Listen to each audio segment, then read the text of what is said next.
Good evening. I'd like to call this Bryan City Board of Education regular meeting to order. Can you do the roll call for us? Yeah, sure, we can do that first. I had to call order on my list first. Do the pledge. I pledge Allegiance to the flag of the United States of America and to the republic for which it stands, one nation, under God, indivisible, with liberty and justice for all. All right, roll call. Scott. Here. Ben. Here. Deb. Here. Dustin. Here. Mike. Here. Thank you. Next on the list is the approval and signing of the regular April meeting minutes and May emergency meeting minutes. I have to assume everybody had a chance to review them. Anybody have any questions or comments? I will take a motion to approve the minutes as requested. So moved. Okay. Second. Scott. Yes. Ben. Yes. Deb. Yes. Dustin. Yes. Mike. Yes. Thank you. And next we'll move into public participation. And it looks like we have 3 people signed up for this evening. And first we'd like to call Amy Robert to the podium. As you begin, we do have a 3-minute time, 3 minutes for each individual. Please announce your name, address, group of affiliation, and you can start when you're ready. Thank you. My name is Amy Roper. I live at 316 South Beach Street, Bryan. I'm here on behalf of my child, and I've written something. Just go ahead and read it for you. I'm not very good at public speaking, so I'm here today to ask that the decision to not call my child by his preferred name, first name, at the graduation ceremony be changed. We are the proud parents of a transgender child. My child may have been born as a female, but he has struggled for the past years with his identity. He has finally had the courage to come out to the world as the person that he has always felt he is. As his parents, we stand beside his decision and encourage him to be who makes him happy. We have had to watch our son go through hell at school for the past 2 years and has endured being bullied and made fun of by countless students. The school no tolerance for being bullied has failed my child many times. When we asked if they would use my son's chosen name at the ceremony, we were told that it would be no problem, that as the parents we just had to give consent, and we gladly did. And then we were told later on it couldn't be done because they have had complaints in the past from the board's parent. Well, I can understand that situation, but ours is not the same. We as a family stand behind Jay. We stand behind Jay. Our only complaint is that you chose not to call him by his chosen name. My son has worked very hard and is graduating 2 years early, and he is looking forward to being able to walk across the stage and accept his diploma as the person he has become. Everywhere you look around the schools, they have signs about respect. Where's my son's respect? Why can't you give him the respect that he deserves for all the hard work he has put in with his schoolwork? He has decided not to walk at graduation unless he can be shown respect and be called by his chosen name. We don't think it's too much to ask for. He deserves to walk across the stage just as much as anybody else.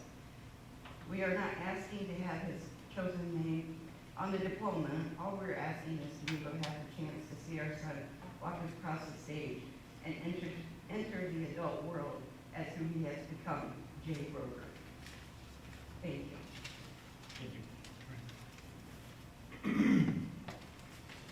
Next we have Bobby. Bobby's not going to talk. She changed her mind. Okay. And finally, Nikayla. Riley signed up, and what are yours? My name is Jay Rover. I live at 316 South Beach Street, Bryan, Ohio. And I'm here on behalf of myself.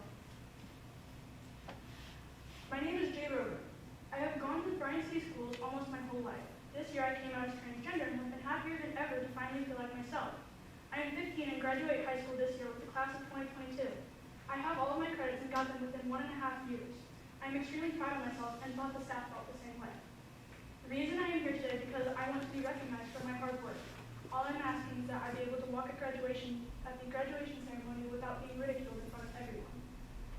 I asked Steve Oswald at a meeting where me, my mother, him, Mrs. Lightosteel, and Mrs. Bassett were present, if he would call me as Mac instead of my birth name because it is disrespectful.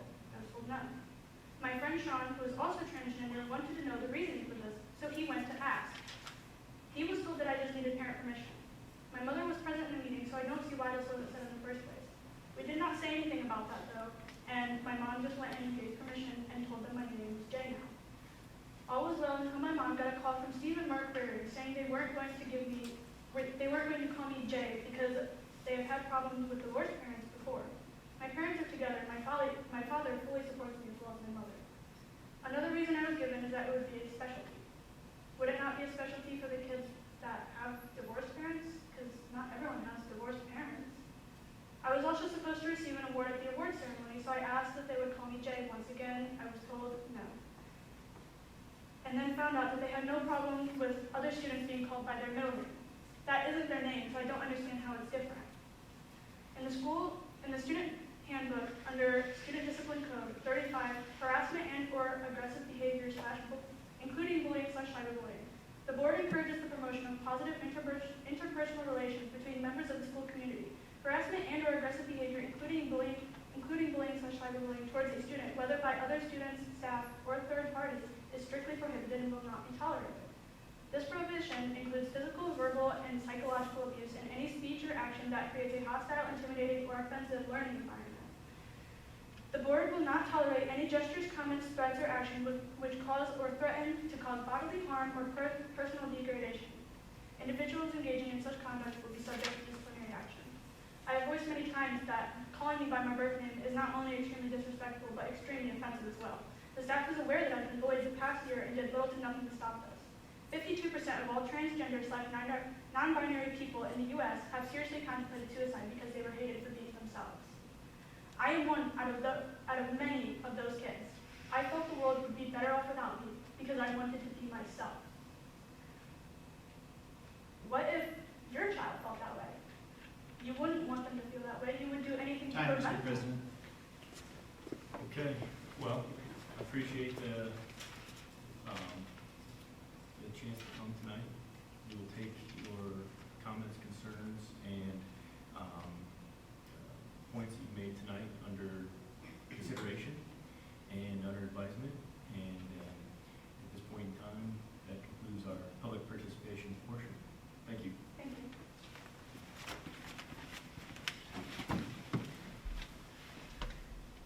You're all welcome to stay, or you can go. We're just going to go through the rest of the meeting now, so it's up to you all if you'd like to stay. Thank you. Thank you for speaking. Thank you. We're going to jump into communication reports, and we're going to start with the Fort County report. Yep, so first up I have our Fort County report from Cinder Keeler. Their school year is also winding down in the final days, so she made some notes to us here. So she said the buildings trades classes are hosting an open house for the home they've been working on during this entire school year. That's happening at County Road B. It's 11569 County Road B in Wasion. So check the website for dates and times to head on out there and see the house they've been working on. Senior recognition, that date is set for May 24th. So that's coming up next week already, and seniors will be graduating from Fort County Career Center. They've had a lot of Bryan students in the news as of late. Right now, these students placed in the top 10 at the Future Health Professional State Conference. It's Haley Mosier, Blaze Langendorfer, Mallory Fry, Megan Morris, and Anna Miller. They also had participation in the Expanding Imagination Student Art Show, and those students were Julian Goebel and Sean Scholl. Next up, we had the law enforcement program students helping with the Williams County mock crash over at the fairgrounds. And that was a big event that they put on to show students the dangers of distracted driving. So helping out to make that process a reality for everyone to attend was Alex Brown, William Douglas, Travis Rosendahl, and Aiden Sanders. And then she notes, congratulations to the State Skills USA Gold Medal winner and qualifier for National Skills. The National Skills USA Championship in Atlanta, Georgia, that is Tyler James. And then, last but not least, congratulations to our National Technical Honor Society inductees. They are McKenna Carter, William Douglas, Tyler James, Tara Moore, Keegan Nichols, William Decatur, Anna Miller, Casey Alspaugh, Ethan Moffitt, David Faust, Arabella Arquette, Connor Brown, Aiden Fenter, and Brianna Reeser. So that is the four-county report from Cinder Keeler. Great, thank you for that, Cindra.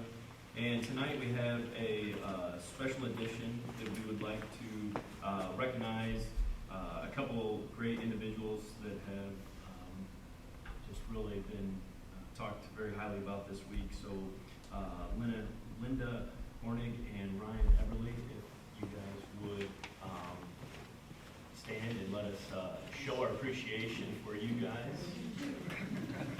Linda loves the spotlight, so come on right up, come on over here. We'll stand on this side.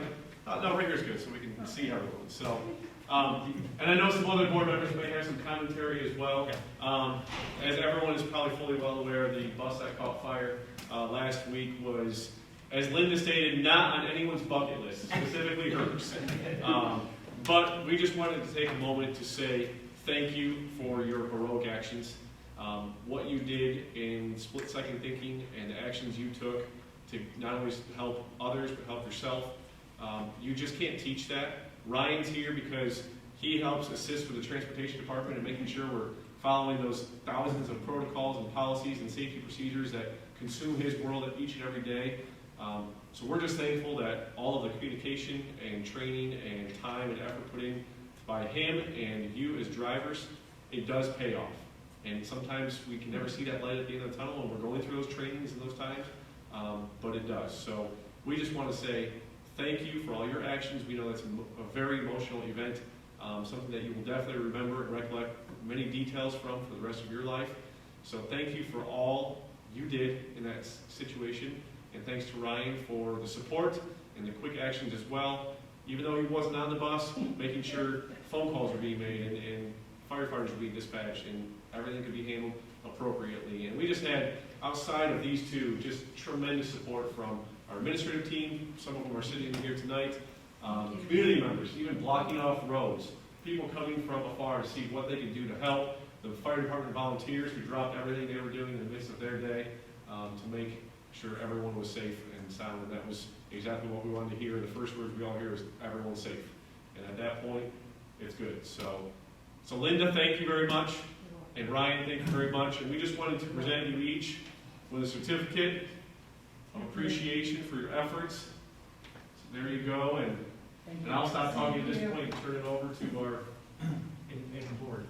I'd like to get a picture if we can, but definitely those are things that we fortunately have seen trucks on fire and construction, and it's no fun, and it's scary, and putting kids in the mix and dealing with that adds a magnitude of stress, no matter if it's you trying to get 10 or 40 kids out of there. So we appreciate that, the quick action and knowing what to do in that situation and continuing to do what was needed at that time. So we just definitely applaud you and appreciate that for doing the good deed of the day, of the week, maybe the whole school year. I don't know. So, thank you very much. Thank you. Yeah. Thank you for the work you do every day. It's a job that I've always said was one I could never do, and it could never be paid enough, or I'm sure trained enough to do it. And to have that instance where the training that we so know is important for our drivers as well as our students just highlights again why we do those things, even though we sometimes think. But thank you again, and Bryan, thank you as well. Yeah, and thank you for your very calm and complete actions. That's why I put you on training. It was a little stressful, I'm sure, but that training did come into play. And it's like Deb said, you think it's never going to be needed, but the one time it is, we did a job well done. Yeah. Did you say it was stressful at that time?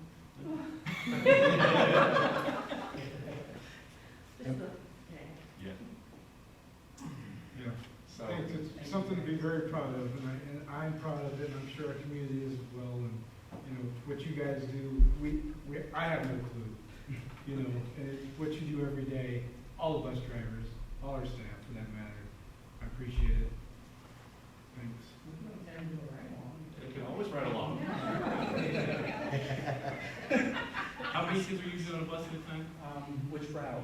I don't think my stress can handle that many. About 70 kids. But was this at the end of your route? Yes, I just dropped off out here at the school. Yeah. I had 4 students left to go to the bus barn. And what, can you just tell us briefly what happened? Because I read in the paper where Mark had said that another driver behind you started to see some flames. Right. I noticed when I turned out on Center Street from the stoplight up here, there was an odor, but I had no clue what it was. And then that wasn't long. Joe said, "Linda, fire under the bus." And all I knew was under the bus. Didn't know where. And then when, you know, so you open your door and, come on, you guys, get off this bus. And then when you see it, it's right here. It's like, oh. Yeah. Yeah. You were all able to exit though off the main Yes. exit? Yep. Oh, that's great. Wow. Wonderful. And when you hear fire, bus, students, your stomach goes down and Can't get to that stuff. you get into protective mode and Yeah. Yeah.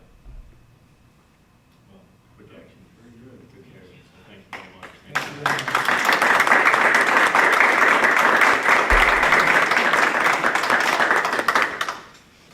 All right. So then we'll go into administrative reports. Athletics first, Mr. Savage, if you would. Thank you. Thank you very much. thank you. Bye, guys.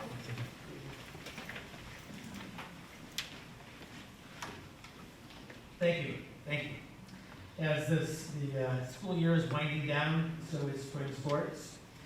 Again, a very successful spring so far. Tennis hosted on Hill tonight in the OTCA State Team District Semifinal match, and I'm proud to say that we finished in an hour and 20 minutes with a 3-0 win over a very, very talented Owl Hills team. So we will now host the winner of Lexington and Lima Shawnee. I'm going to say next Monday or Tuesday for a chance to go to the Final Four. Like the girls did in the fall, this match will be playing to go to the state Final Four. They're currently 26-0. We're talking about a successful tennis season, school year. The girls are 24-0 at one point, and the women are 26-0. So 50 wins in 2 tennis seasons is quite it sets the bar really high.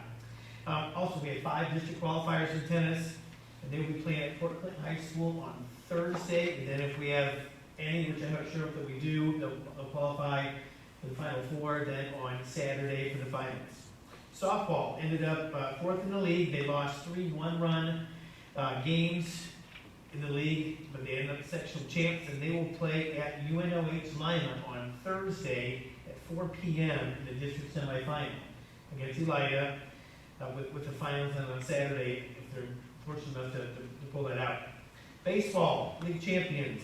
They're hosting Van Wert in a sectional semifinal game on Friday at 5 p.m. at Sumter Field. Track. The girls ended up second in the league with many league placers in the top 3, top 4, top 8 overall. Boys ended up third, just a couple points out of second.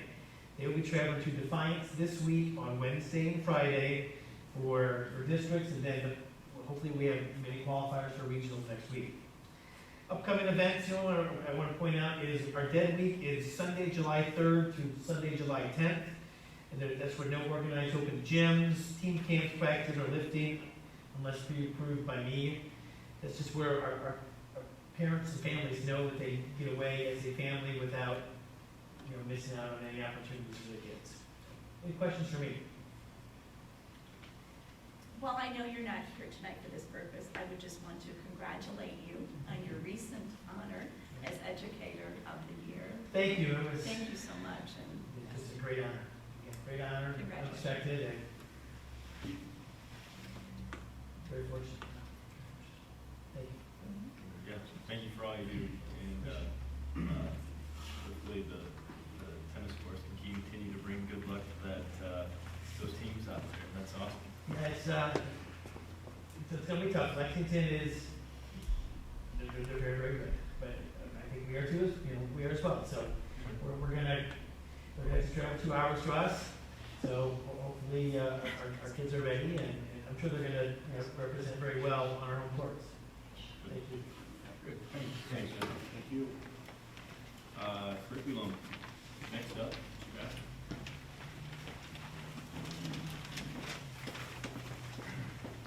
Oh, curriculum, It's something for curriculum. I'm doing both. I'm selling tonight. do you want to do both while you're up there then? Yeah, that's how I was doing both now, if that's okay, you guys. A lot of testing stuff tonight, in both curriculum in my world. AP testing, AP testing was completed last week. We had 27 testers this year take advanced placement testing. We get offered in 3 tests this year: chemistry, U.S. history, and biology. We were scheduled to get calculus, but a couple students that were going to take calculus, their colleges wouldn't accept the scores, so they decided, why put yourself through a 4-hour exam? If that didn't really count. So just a reminder again on lunch prices. All signs are still pointing towards the old model of paid lunches next year, free and reduced applications for that. They've been talking about that for the 6 months, and it's been steady. That is the consensus that it's going to be, without any surprises, the way it'll be for next school year. In the testing world, our elementary completed some iReady that we've been going on all year, our diagnostic testing in language, arts, and math for the whole year. It places them whether they're above grade level, on grade level from that. So just for our spring results, K-5 takes the language arts assessment.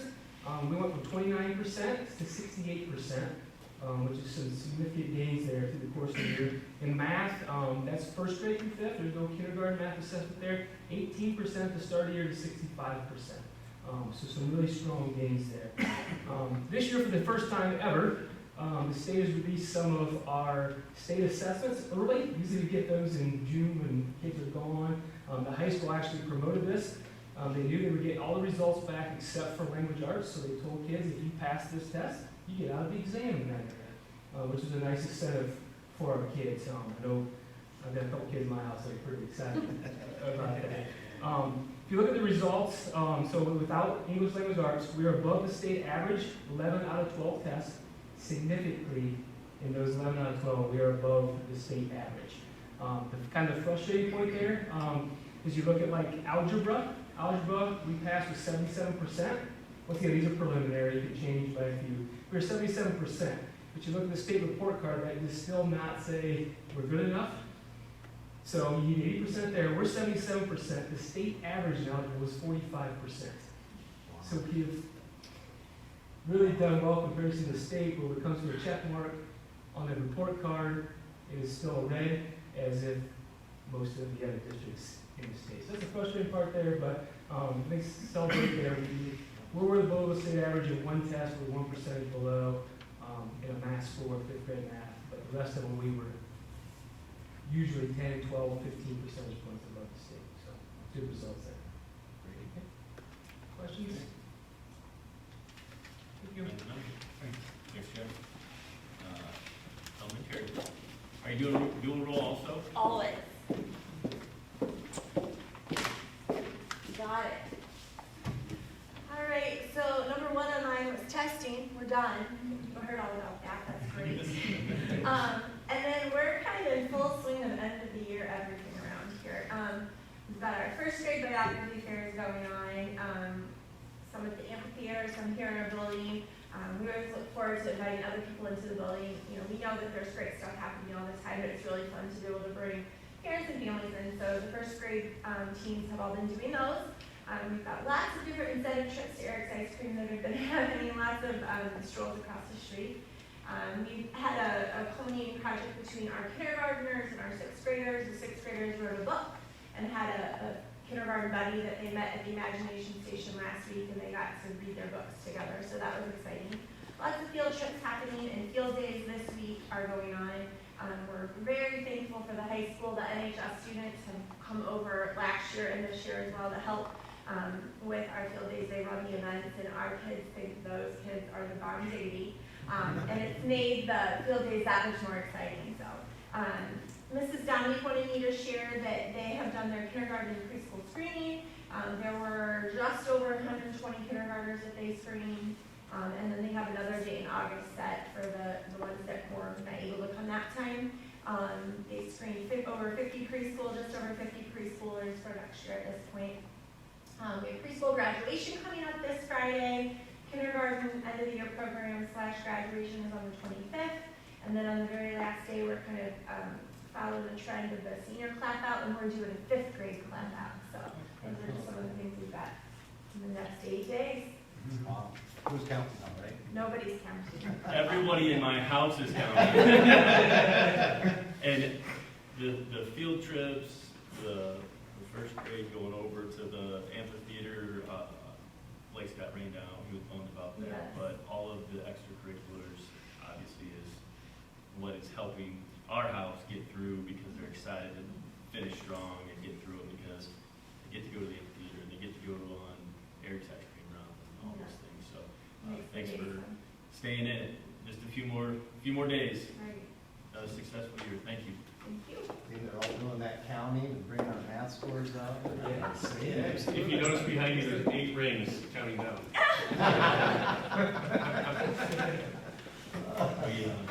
My daughter's marking them off for me every day. So, all right. So that's administrative reports for the night, and we'll move into Treasury Reports. Thank you. The normal monthly financial reports are in your folder as normal. And then I have for you amended appropriations for this month.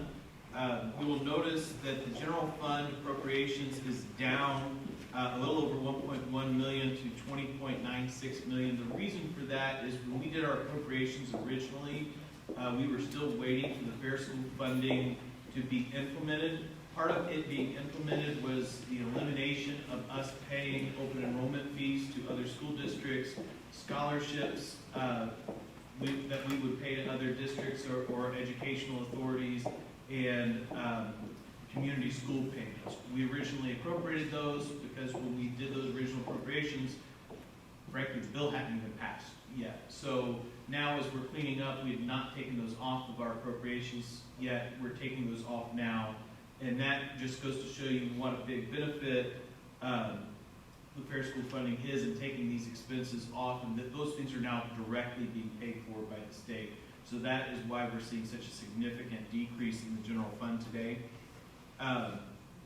Then you also will see a 2.7 million increase in the permanent improvement appropriations. That is for the certificate of participation refunding that we did. It is necessary for us to actually put that in the budget.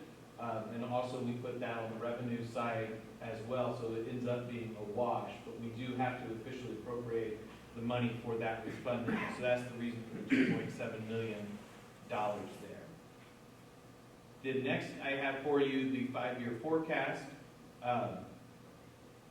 And we have made some change. We had in the past, in November, when we last did this forecast, we had held the state funding level after fiscal 23, as we were kind of waiting to get a better feel for what was going to happen. We're now going ahead and assuming that fair school funding will continue to phase in each year under the plan that is currently established, which is 1/6 per year. So phased in a 6th this year, it's supposed to phase in a 6th next year. We're continuing that trend through the end of the forecast at this point.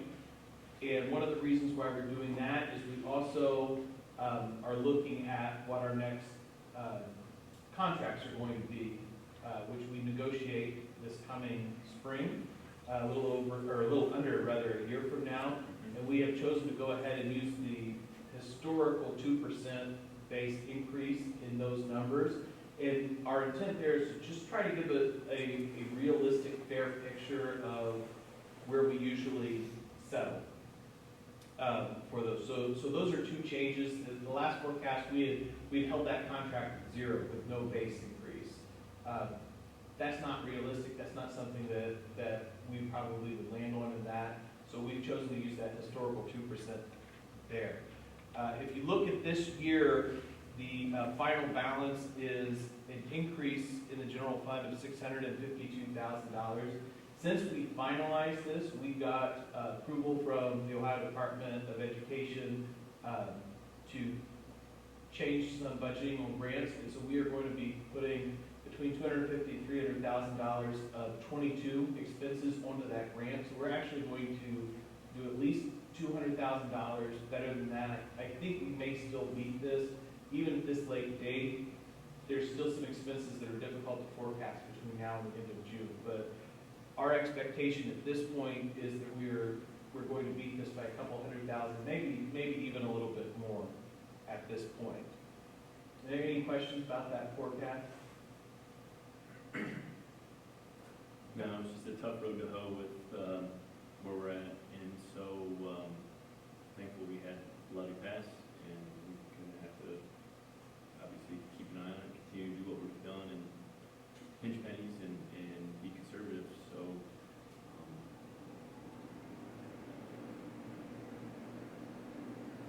anybody have any great ideas for large industries to move around?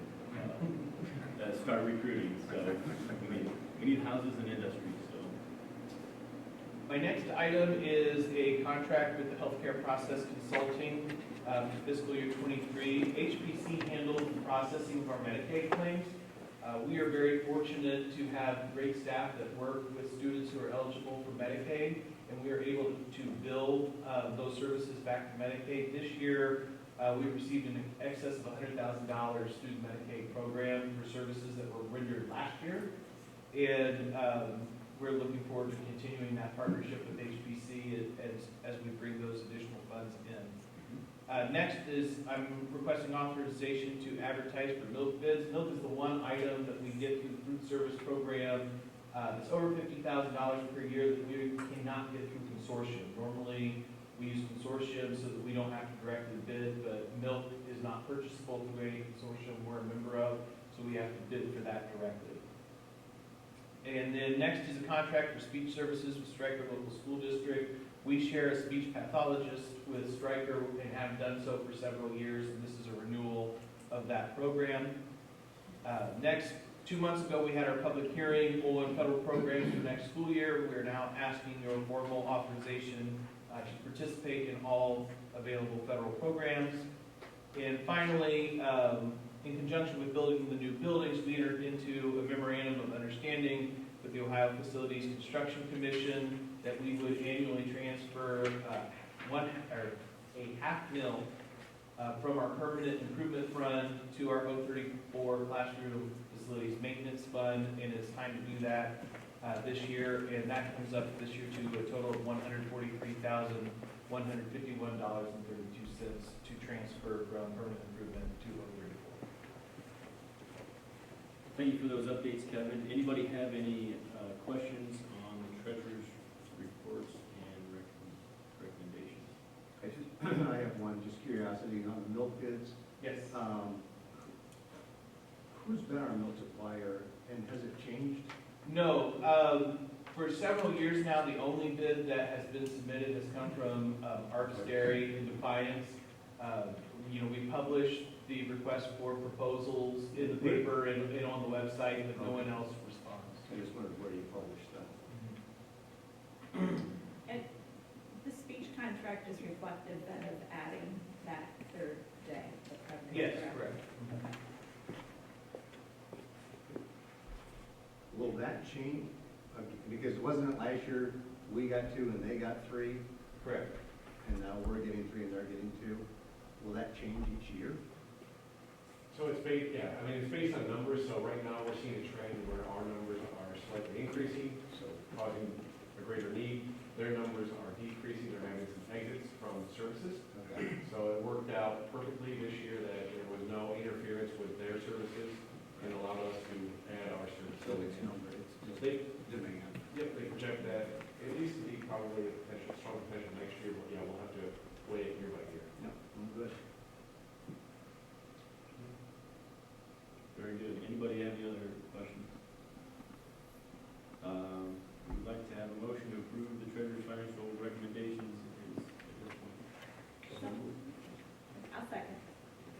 Thank you, Mike. Thank you, Deb. Ben? Yes. Deb? Yes. Justin? Yes. Mike? Yes. Scott? Yes. Thank you. At this point, I'm not aware of any old business, or any new business at this point, so, Mark, you would give us, your recommendations? Yeah, I'll start with the administrative recommendations. So the big day is coming up, May 29th, 2 o'clock p.m. in the gymnasium. So the exhibit there is to list all of our graduates for the graduating class of 2022. So I know we're not there yet, but congratulations almost to all of them for all of their successes. And we do look forward to wishing them the best for this time of celebration during the month of May. Next up is the approval of lunch prices for next school year. As Mr. Bassett noted, it's still called the Seamless Summer Program, which is the free lunch program. It is not going to be in existence next year as far as we know at this point. So with that, we are preparing to educate all of our families yet again that we have to prepare to pay for lunches. And with that, we have been keeping up with the cost of inflation over the last few years. So we do have our approved and recommended prices for lunch prices. Next school year, this is a 10-cent increase again to help maintain the ability to keep up with inflation. So you'll see the prices there. An adult is $4.10. A middle school, high school student is $3.60 for lunch. A pre-K to 5 student is $3.35 for lunch. Breakfast is $1.85, and milk is at 50 cents. Next up, it is the season where we look to have all of our handbooks and policies set for next school year, because a lot of these are included in back-to-school paperwork that parents have to sign off on and be aware of as they register for the next school year. So first up, we have the recommendation for the approval of our student handbook, which lists out our code of conduct. This one, coming into next school year, will have very minimal changes. Nothing that is massively noteworthy at this point, just minor edits here and there, and bringing some of the policy that has changed at the legislative level into this new handbook and guidance for next school year. Preschool handbook, again, no massive changes. Next one is dual sports participation. It was referred to as an application. Now they are referring to it as a contract between the athlete and the coaches, so they can play 2 sports during one season. We've had this in effect now for a few years at Bryan schools, and it's going very, very well. One of the minor changes is it does allow the athletic director and work with the coaches to help deem the appropriate setting for the athlete if there's some of those conflicts on the same sport at the same team. They do declare a primary sport and a secondary sport, but sometimes there's some very unique situations that they're presented with, so helps clean up some of that language. Next up is a recommendation to approve some updates to our administrative compensation and benefit schedule. So on that schedule, we have currently 4 different levels of administrative contracts that are signed. We are looking to add a 5th level to give us the ability to hire some very part-time employees that don't belong into either union, the teachers union or the OPC union. So they have to have a place to be paid from. And again, these are part-time positions that we're looking to add to help out with some of the needs that are popping up across the district. So for example, we were just talking about speech services. Our occupational therapy services are always on the increase in our caseloads. For Kim Miller at about the highest level you can be, or very near the highest level. So we're looking to hire a 1-day per week occupational therapist assistant to relieve some of the stresses on her caseload and the workload on that department. So that would be an area where we would assign work through this administrative contract schedule. Another one is in the world of athletics. So we have our athletic director, and he works a certain amount of days per year. We have TK as the athletic secretary to help keep the wheels turning. But more often than not, we are hosting more tournaments, and we have new happening at the same time on the same evenings. By policy, we're to have administrative coverage at all of these events. So between the administrators and the athletic department workers, it's still very difficult to cover all of those events. You take a typical night in the fall, and you can have cross-country and soccer home at the park. You can have a junior high football game happening here. You can have volleyball happening inside of the gym, all at the same time. So we're looking to, on a part-time basis, hire a seasonal event manager, which is just a flat rate of pay for the season to be a person that can help assist and manage these events. And by manage, that would be making sure the referees have their money and paychecks when they arrive, water, everything set up, making sure the trainer is available, taking the ticket money to the appropriate locations to deposit away for the evening, just all of the intangibles that come along with hosting an event. So just looking for another set of hands during each season, one person during each season to assist with the multiple responsibilities that come with hosting those events. So those are the noted changes on the administrative compensation and benefit schedule. Next up, we go into an agreement with our local educational service center out of Archbold. That's the Northwest Ohio ESC. And that's just an agreement that we work with them to carry out our mentor program, which is a program new teachers go through. It's a required state program they have to go through to obtain a professional license. So they come in, they're given a limited teaching license, and this allows them to achieve their professional teaching license over the course of 4 years.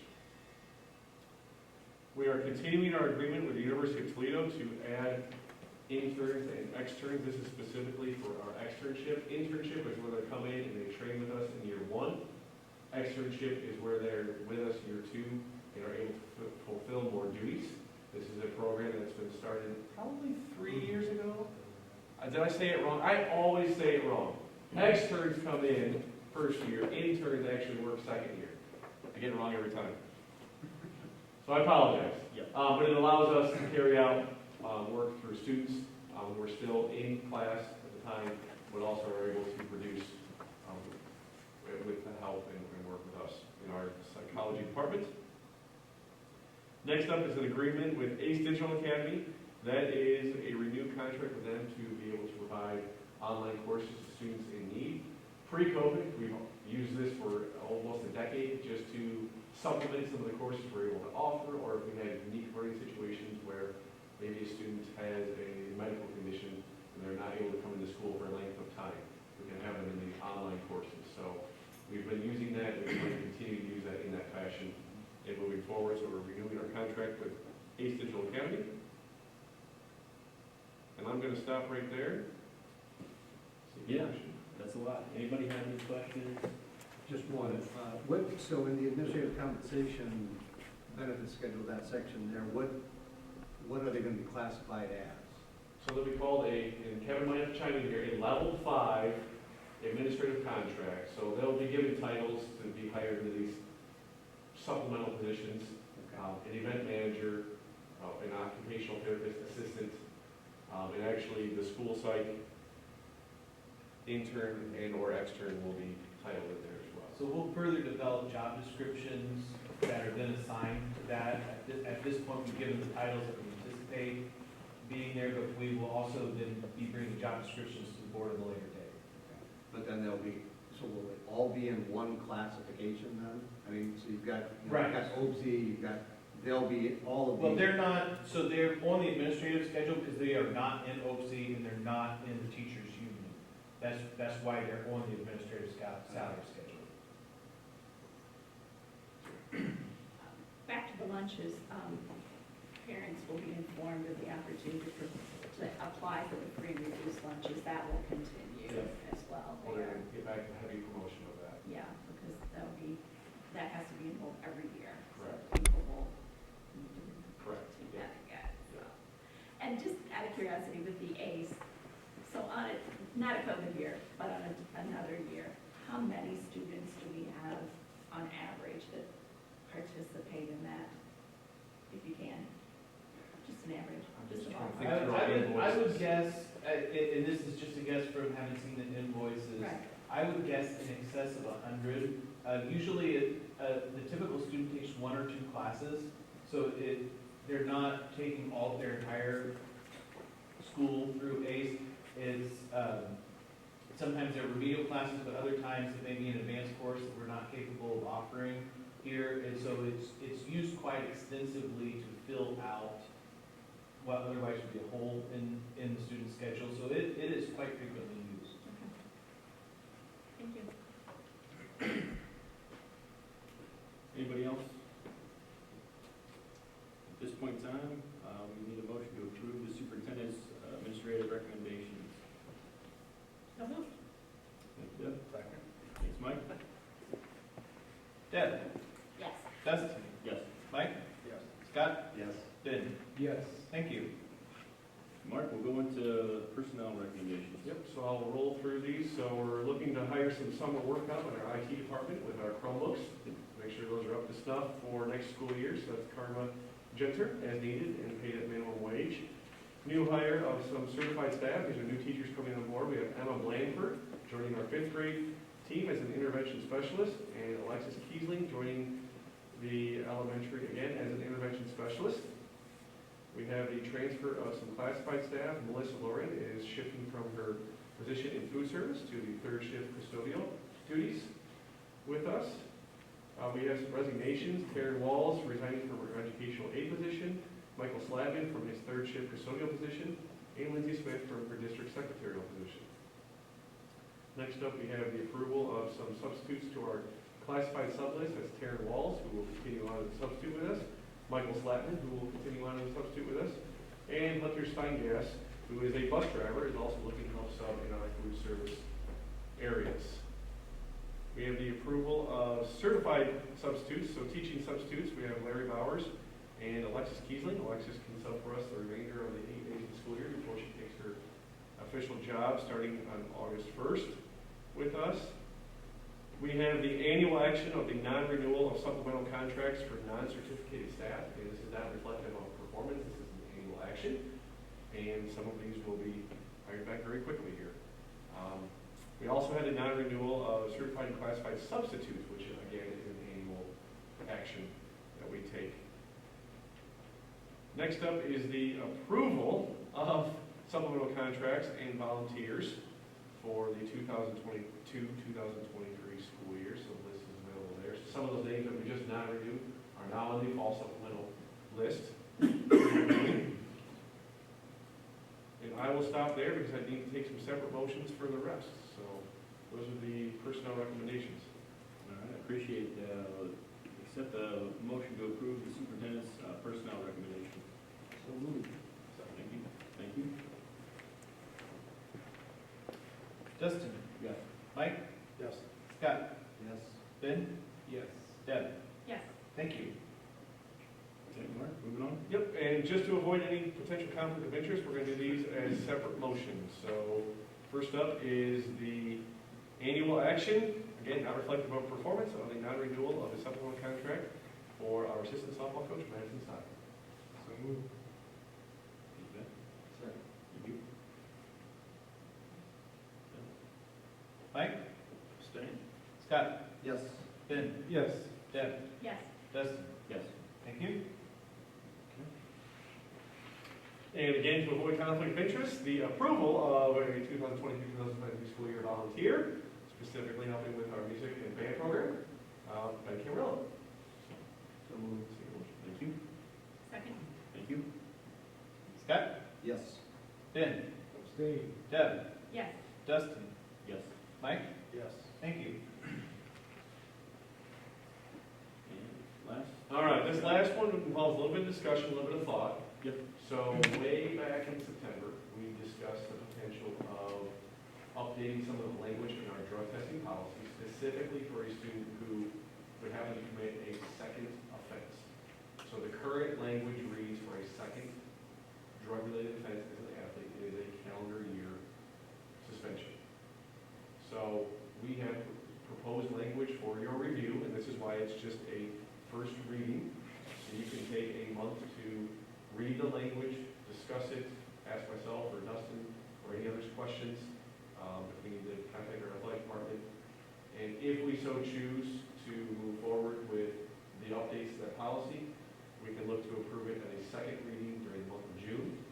We did not approve our athletic handbook back with the other handbooks because our athletic handbook simply is the policy. It's just pulling the policy and putting it into a handbook. There's no changes from it. So what we would look to do is if we decide to move in favor of those edits and changes, we would approve not only this policy but our athletic handbook during the month of June. And then we would update all of our documents. So that is for your review. You have that language available for your review. So we just continue discussion on that, and I'm prepared to vote on that in the month of June. When do we have discussion on that? So you can review that, you can ask myself questions, or athletic department questions, you can ask Dustin as board president questions. We can have open discussion right now if you so choose to discuss it openly. It's totally up to you how you see fit. It also will be for next month as well at a second reading. I just wrote down just a couple things I wanted to ask for clarification. Number 8 talks about the season consists of a fall, winter, spring season, and dual sports, blah, blah, blah. And then there's an example. A fall sport athlete issued a second offense suspension at halfway or 50% mark of the season will serve a suspension for 50% of the half of the contest for the current season and the next to get to 100%. This is, just so I'm clear on this is for a calendar year, not a school calendar. So if they are violating the policy in baseball, it carries over into football if they're for the next. It's a calendar, not, it doesn't end when baseball ends. So second offense, you're automatically issued a full calendar year suspension, 365 days. Right. If they met the requirements to reduce that, which is some of the proposed changes, they would reduce it to one full season. And that language is just saying if your infraction took place in the middle of, let's say, baseball season, like you said, and they also play, let's just say, football, it would carry into the halfway point of the football season to total the reduction down to one full season. With those other things being met. As long as they met all of that other criteria. And if they have the second, the way it reads now, if they have the second violation in baseball, that's or anything in the spring, they are not allowed then the whole next calendar. Correct, so if you commit your infraction on May 11th, 2022, you're not eligible until May 12th, 2023. Is the way it reads right now. Okay. And then the only other thing I wanted to ask was, this is just what we're planning to change this to, correct? It was all in the red. Yep. Okay. Correct. I'll leave that for just a moment. I have some questions about that. Okay. And I got a question, actually, that builds up that comment, Scott, was, what about if it's a single or two-sport athlete, they play basketball, right? And never ran track before, they can't pick up track as a Correct. Yeah, they can't affiliate. bridge it. That language is kind of in there. Yeah, And that is in the new one. I just missed that one. Yeah, it specifically says you can't pick up a sport You can generally to not. try to correct. Yeah, suspension. So in that circumstance, basically, the suspension cannot be reduced because it's going to take you a full calendar year to get a season in, even if you were to follow all of the other requirements. Yep, that's all I have for right now. I just have some more.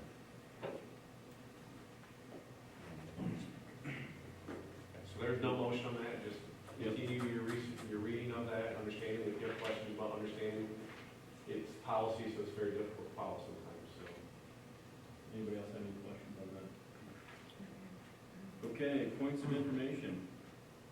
I guess, Mark, you want to roll through these also? Yep, so our next scheduled meeting is June 13th, right here at 6 o'clock. And what I wanted to kick out is your opinions or thoughts on scheduling a board retreat this summer. Typically, we do that during the month of June, or we have in past practice.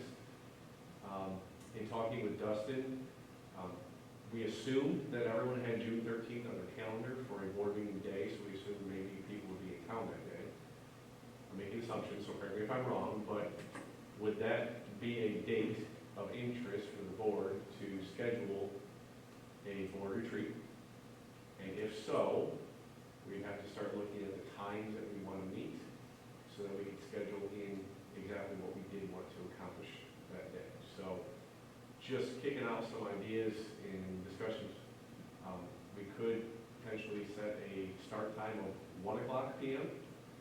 and do our retreat and work session items from 1 until 5-ish.